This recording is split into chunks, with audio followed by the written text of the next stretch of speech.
Innal hamdalillah nahmaduhu wa nasta'inuhu wa nastaghfiruh wa na'udzu billahi min shururi anfusina wa min sayyiati a'malina.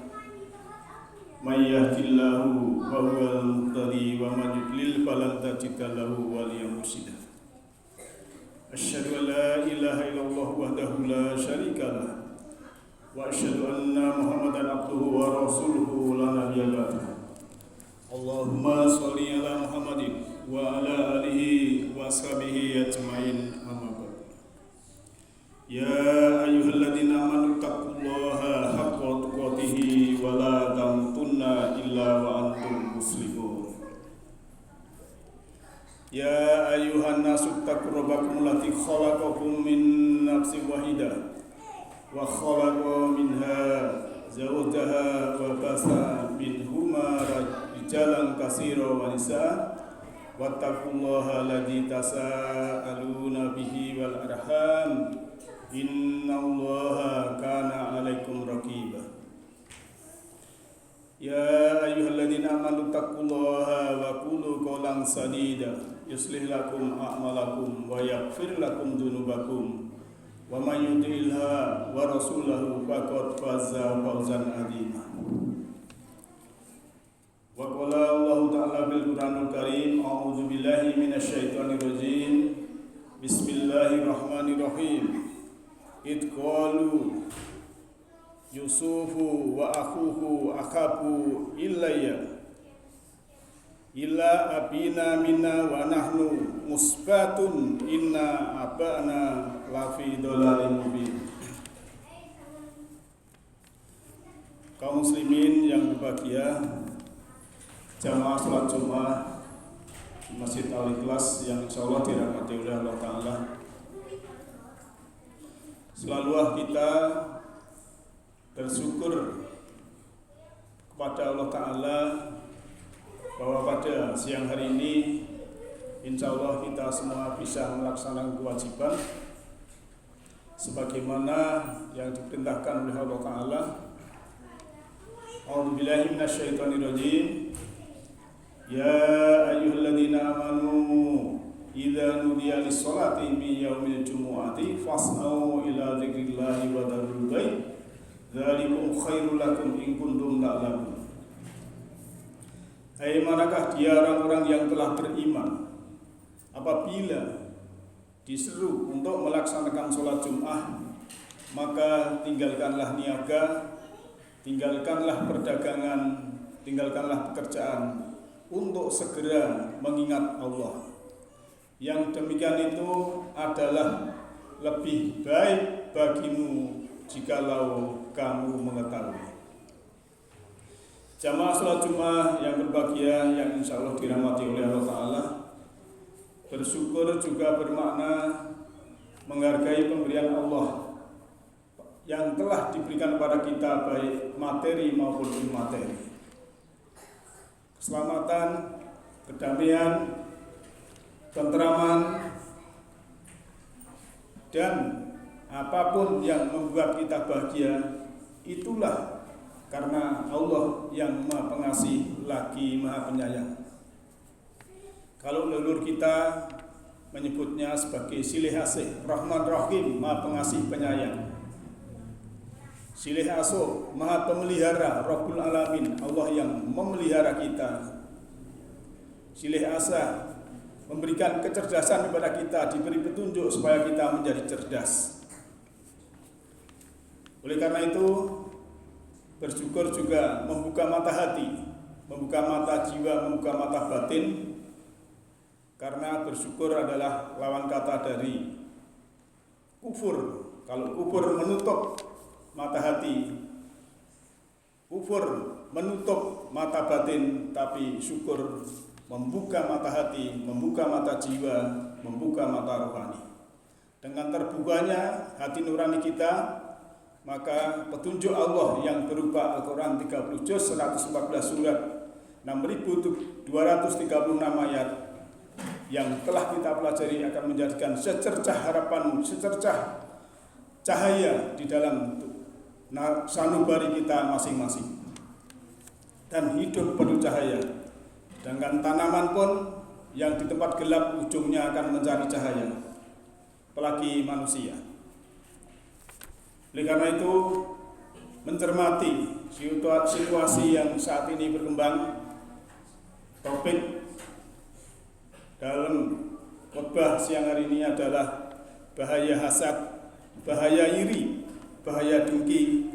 Karena apa? Itu adalah virus hati yang menyasar kepada orang-orang yang hatinya berpenyakit. Dalam Al-Quran dikisahkan, karena Al-Quran itu ahsanul qasas, sebaik-baik kisah. Orang yang pernah iri adalah cerita Habil dan Qabil, di mana Qabil iri kepada Habil sehingga terjadilah pertumpahan darah. Namun yang kita bahas, kita sharingkan siang hari ini adalah contoh dalam Al-Quran orang-orang yang iri kepada saudara kandungnya sendiri. Siapakah itu? Dia adalah anak Nabi Yakub, yaitu saudara-saudaranya Yusuf. Dalam Al-Quran disebutkan, idh qalu Yusufu wa akhuhu ahabbu ilayya illa abina minna wa nahnu musbatun inna abana lafi dhalalim mubin. Saudara-saudara Yusuf itu berkata, sesungguhnya Yusuf dan saudara kandungnya Bunyamin lebih dicintai oleh ayah kita daripada kita sendiri. Ahabu illa abina mina. Kedua orang Yusuf dan Bunyamin adalah dicintai ayah kita daripada kita sendiri. Padahal kita ini adalah satu golongan yang kuat. Wa nahnu usbatun inna abana lafi dhalalim mubin. Kalau yang demikian itu sesungguhnya ayah kita itu adalah dalam keadaan kekeliruan yang nyata. Inilah saudara Yusuf yang punya penyakit hati iri, dengki dan hasad. Bahkan ayahnya sendiri digunjing. Kalau bahasa Jawa dirasani. Padahal dia ini seorang anak dan ayahnya adalah seorang nabi. Nah, kisah Yusuf dalam Al-Quran menjadi cermin paling jujur tentang bagaimana iri hati bisa merusak ikatan darah sekalipun. Kita bisa membayangkan saudara-saudara Yusuf yang seharusnya melindungi justru merencanakan kejahatan karena tak tahan melihat ayah mereka lebih menyayangi Yusuf. Sehingga Yusuf ini akan dimasukkan ke dalam sumur. Maka dalam ayat ini disebutkan bahwa sungguhnya Yusuf dan saudaranya lebih dicintai ayah kita daripada kita. Bisik-bisik mereka yang penuh kedengkian. Apalagi sebelumnya Yusuf ini bermimpi tentang bintang, matahari, dan bulan yang bersujud padanya, maka semakin memantik api kecemburuan. Padahal itu semua adalah tanda kenabian yang Allah berikan. Islam dengan sangat bijak membedakan dua jenis iri. Ada hasad yang tercela atau iri yang tercela, keinginan agar nikmat orang lain hilang. Inilah hasad yang tercela. Tapi juga ada hasad yang dibolehkan. Karena hasad yang buruk itu, iri yang buruk itu akan memakan kebaikan sebagaimana api melahap kayu bakar. Tapi juga hibtoh, iri yang positif, di mana kita menginginkan kebaikan seperti orang lain tanpa berharap nikmat senyap. Maka dalam sejarah Rasul mengatakan, tidak boleh iri, tidak boleh hasad kecuali pada dua orang. Yang satu kepada orang yang diberi harta lalu bersedekah atau juga berinfak. Dan yang satunya adalah orang yang diberi ilmu lalu diamalkan. Jadi dalam Islam, selain dua hal ini, kita tidak boleh yang namanya punya sifat ini. Sifat ini yang dibolehkan adalah ada orang yang berkemampuan sehingga dia bersedekah, infak, zakat, sedekah dan lain sebagainya, dan dia ingin seperti itu. Ingin kerja keras supaya bisa melaksanakan infak, sedekah, zakat dan lain-lain. Dan juga dibolehkan iri kepada orang yang berilmu yang telah mengamalkan. Dia ingin kerja keras mencari ilmu, menuntut ilmu, tapi ilmunya itu supaya bermanfaat. Inilah iri yang dibolehkan. Namun iri yang buruk, sebagaimana saudara-saudara Yusuf ini yang ingin mencelakakan Yusuf. Sehingga dalam kisah, saudara-saudara Yusuf ini minta kepada ayahnya untuk mengajak Yusuf bermain-main ke tempat yang jauh. Sebetulnya ayahnya juga tidak membolehkan, tapi karena bujukan dan rayuan dari saudaranya, ayahnya mengizinkan. Pernahkah kita tanpa sadar merasa tidak suka ketika melihat teman lebih rajin ke masjid, atau kesal ketika kolega mendapat promosi, padahal kita merasa lebih berhak? Itulah virus hati yang harus kita obati. Lalu bagaimana menyembuhkan penyakit hati? Maka kita harus mengajarkan untuk menyembunyikan rasa iri dan tidak mengekspresikan dalam tindakan. Setiap kali hati terasa tidak nyaman terlihat keberhasilan orang lain, maka kita minta perlindungan kepada Allah Ta'ala. Ikhwatin sidang Jumat yang berbagi. Karena saudara-saudara Yusuf yang penuh iri dengki, selanjutnya Yusuf diajak pergi dan dimasukkan ke suatu tempat yaitu sumur. Dan pada sore harinya saudara-saudara Yusuf pulang bilang kepada ayahnya dengan menangis, pura-pura menangis, bahwa Yusuf dimakan serigala. Inilah bajunya yang penuh darah, tapi darahnya ini darah palsu. Inilah seorang anak yang berani durhaka kepada ayahnya karena sifat iri kepada saudaranya itu tadi. Maka renungan untuk kita zaman media sosial ini, di mana kesuksesan orang lain terus dipamerkan. Berapa banyak kebahagiaan kita yang terkikis karena terus membandingkan diri. Berapa banyak energi positif yang terbuang untuk iri diam-diam. Kisah Yusuf ini mengajarkan bahwa hasad hanya akan merugikan diri sendiri, seperti saudara-saudara Yusuf yang akhirnya menyesal. Oleh karena itu kita pun akan menyesal telah membuang waktu untuk iri kepada orang lain. Di akhir kisah Yusuf ini kita bisa belajar indahnya memaafkan. Karena singkat cerita, setelah Yusuf menjadi pejabat, saudara-saudaranya ini minta makanan, diberikan maaf dan diberikan apa yang dibutuhkan, karena saat itu terjadi 7 tahun kekeringan. Oleh karena itu kita tidak boleh saling mendengki, saling iri kepada sesama. Sebagaimana kalau dalam sejarah Rasulullah itu mengatakan, yang artinya janganlah kalian saling mendengki, janganlah kalian saling membenci, dan janganlah kalian saling membelakangi. Jadilah hamba-hamba Allah yang bersaudara. Mungkin inilah ujian terberat di era digital. Tetap tenang melihat kesuksesan orang lain sambil terus menata hati untuk selalu bersyukur.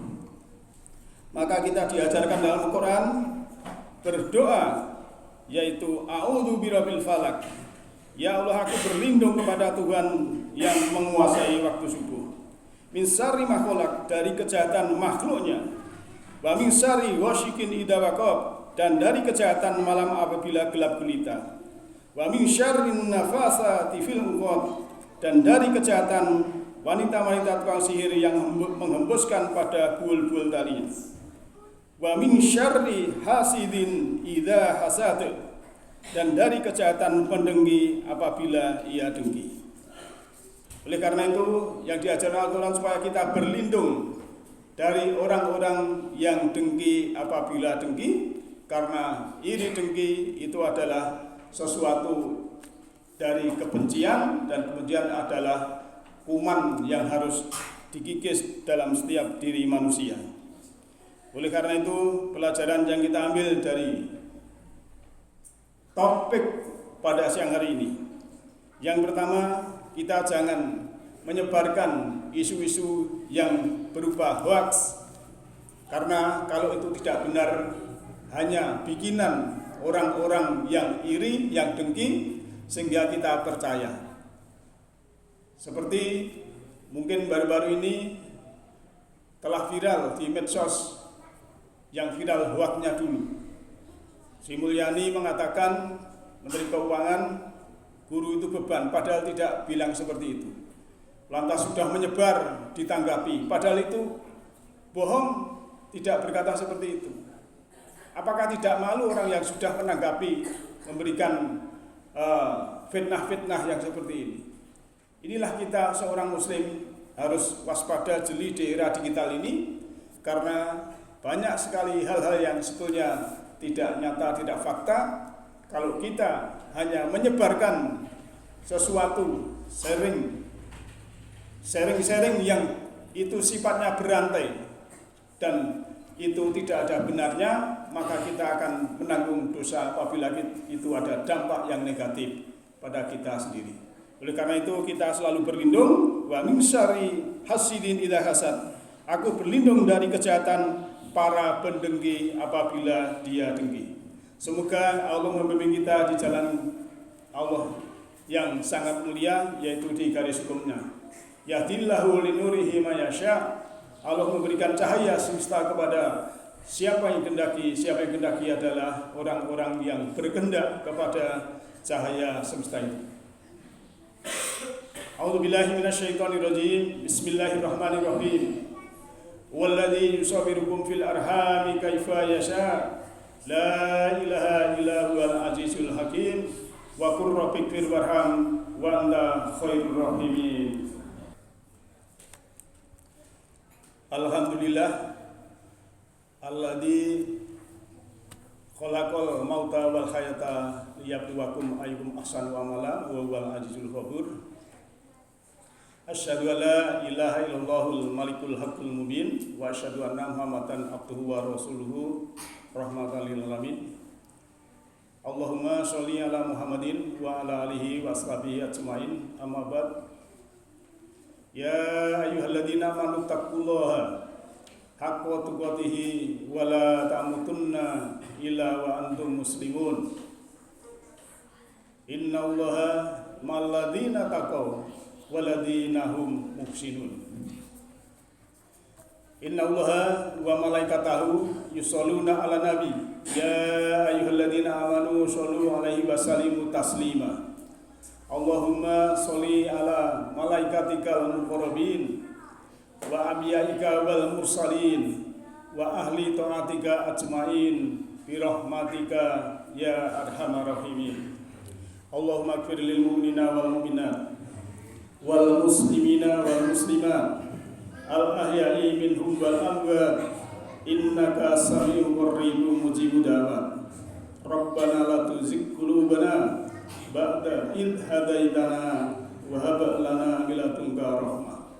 Rabbana ighfir lana dzunubana wa kaffir anna sayyi'atina wa tawaffana ma'al abrar.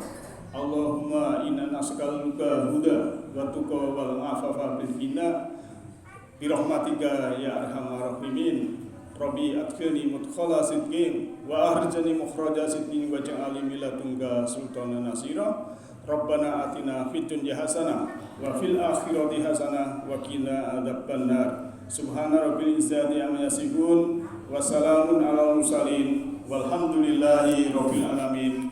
Wala dzikrullahi akbar illa shalah.